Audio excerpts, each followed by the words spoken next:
नमस्ते। आज हम ऋषिकेश राइटिंग में हैं और हमारे साथ जो गेस्ट हैं उनका नाम है मंजूषा रंजन जी।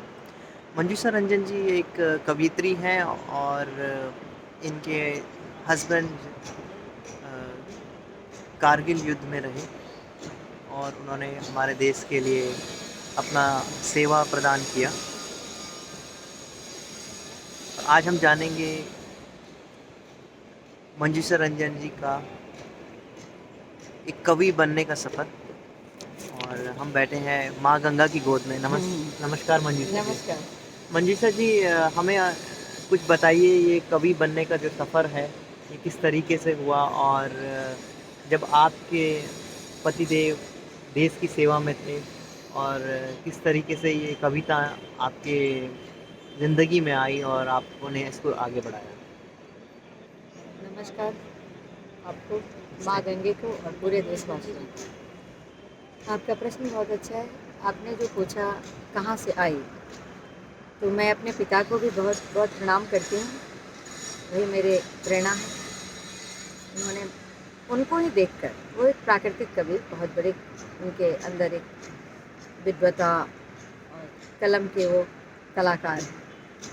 तो बचपन से ही ये शौक़ मेरा रहा। कॉलेज में भी मैं जाती रही अपने मंचों पे।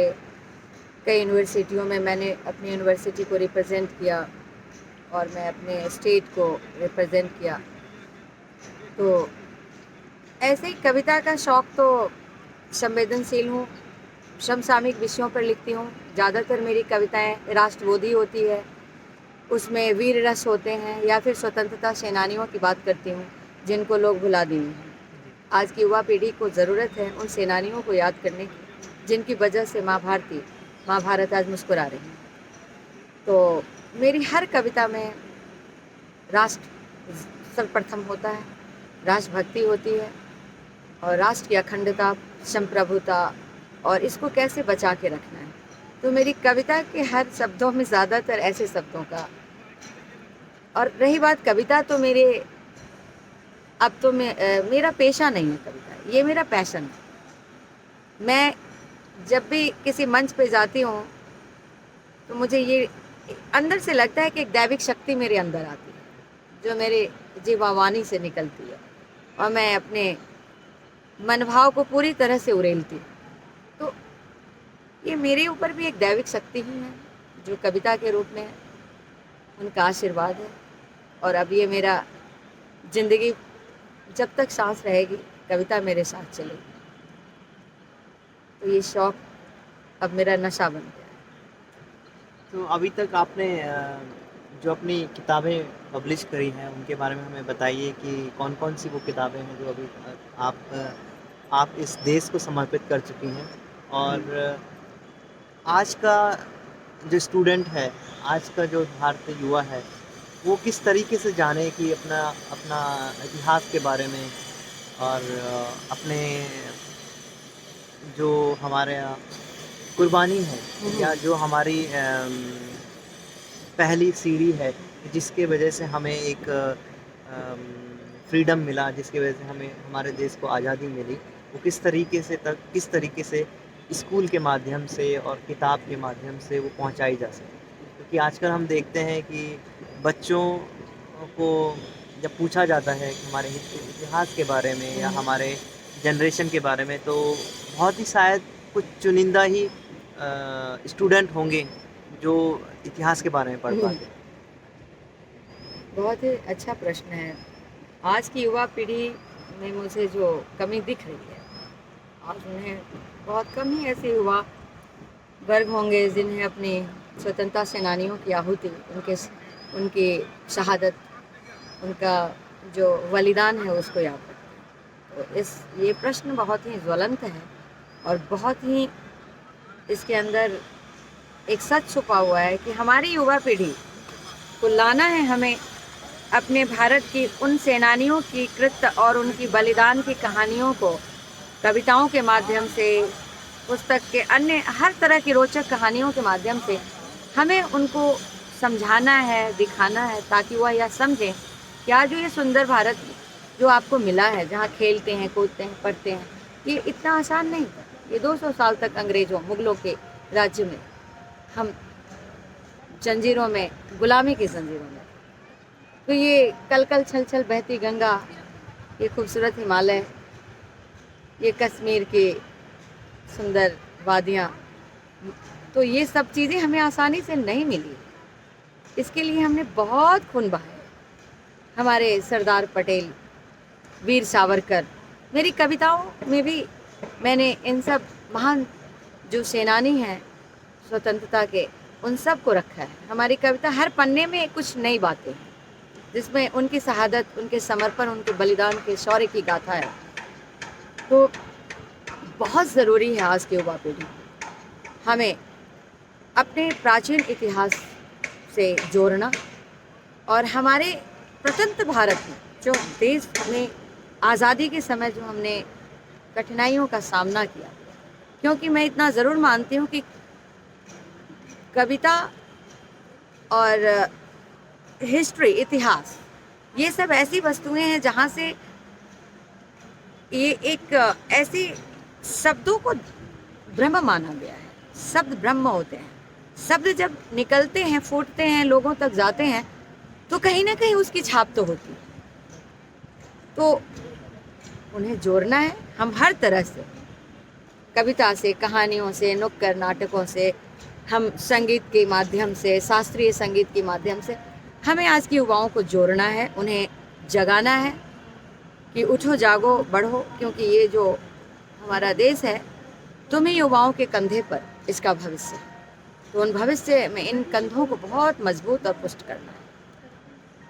आपका एक एनजीओ भी चलता है जिसमें आप कई लोगों को, बच्चों को मदद करते हैं, तो किस तरीके से इस एनजीओ की शुरुआत हुई और उसके बारे में हमें बताइए। इस एनजीओ की शुरुआत मध्य प्रदेश ग्वालियर में, मेरे हस्बैंड जब फौज में कर्नल थे और वहीं पोस्टेड थे, तो मैंने सोचा कि अगर मैं किसी निजी प्लेटफॉर्म ऐसा क्रिएट करती हूँ जहाँ से डायरेक्ट मुझे जनता जनार्दन के बीच जाने का मौका मिले और मैं कुछ कर सकूँ उनके लिए, तो फिर मैंने खुशी कल्याण समिति, एनजीओ का मेरा नाम है, जो 2002 से अनवरत बाल श्रमिकों पर मैं कार्य करती हूँ। और इसमें वो बच्चे हैं जिनकी माता पिता को 20 रुपये प्रतिदिन, जिनकी कमाई हो, जिनके हर तरह से जो बहुत दीनहीन है, तो उनको मैं गाँव में जाके सिलेक्ट करती हूँ।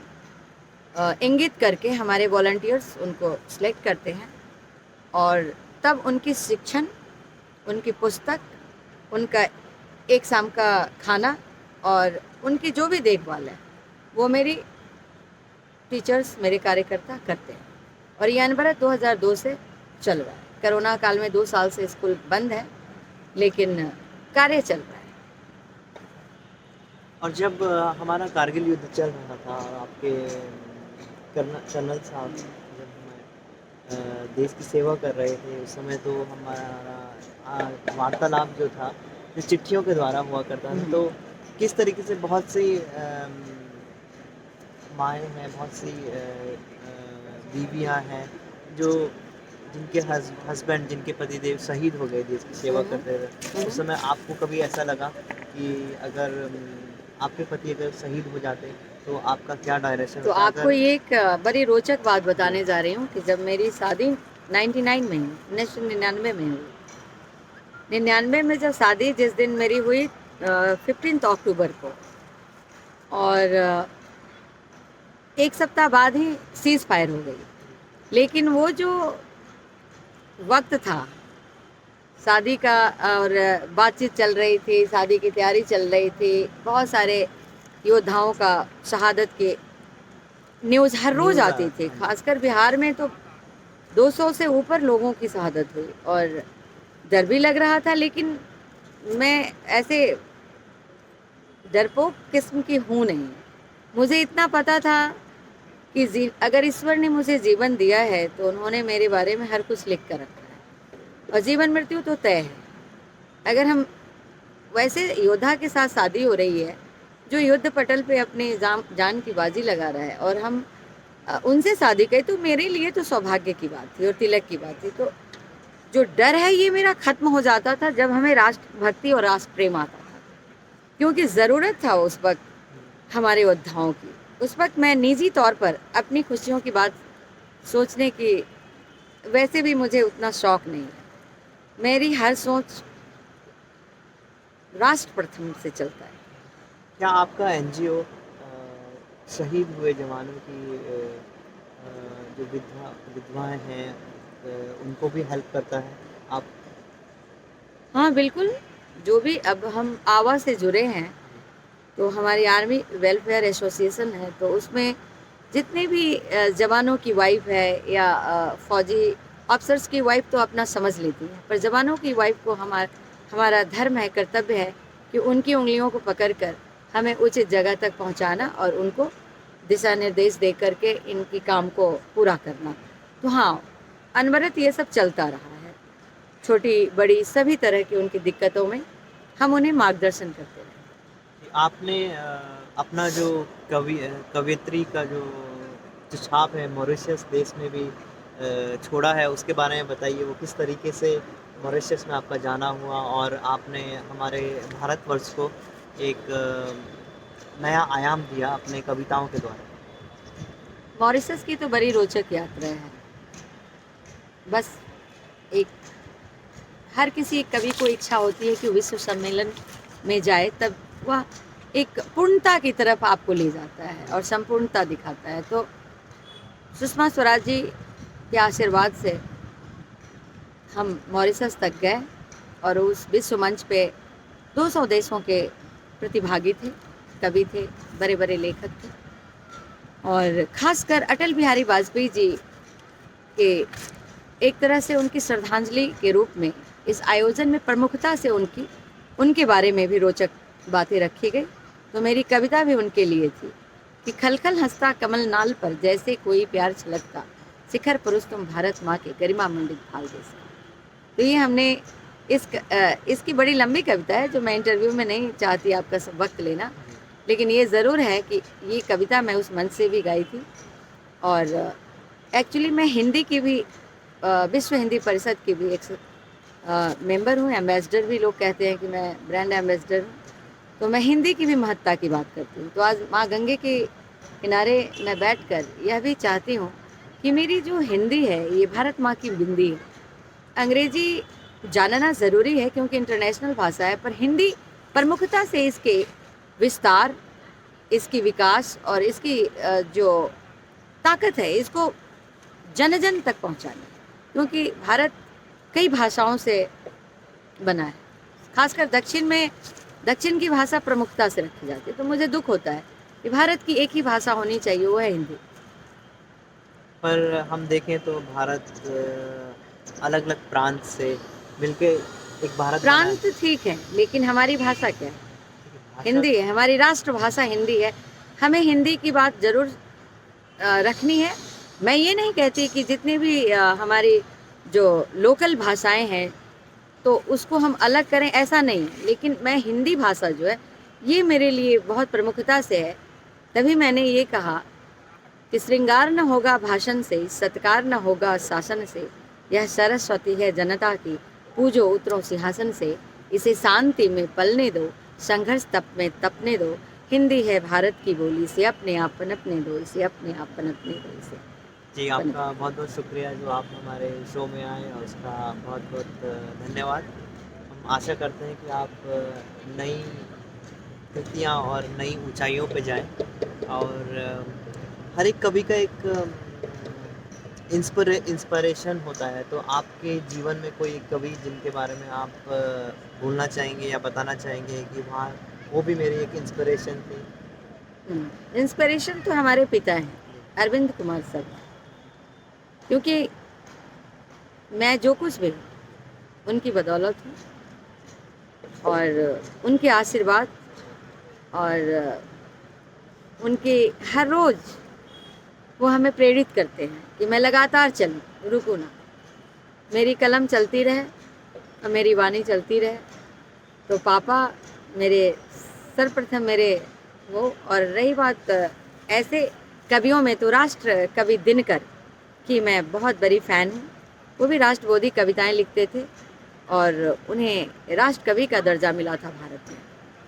तो जिन्होंने एक योद्धाओं पर दो शब्द जो बोले थे कि जली चिटकियाँ वारी वारी, चिनगारी जिनने चिटकाई, जो चट गए इस पुण्य भूमि पर, बिना लिए गर्दन की बोल, कलम आज उनकी जय बोल। तो राष्ट्रपति दिनकर को मैं बहुत बहुत प्रणाम करती हूँ श्रद्धेय माँ गंगे के किनारे से, और अपने पिता अरविंद कुमार शर्मा को मैं चरण स्पर्श करती हूँ और यह कहती हूँ कि पापा के कारण ही मैं जो हूँ।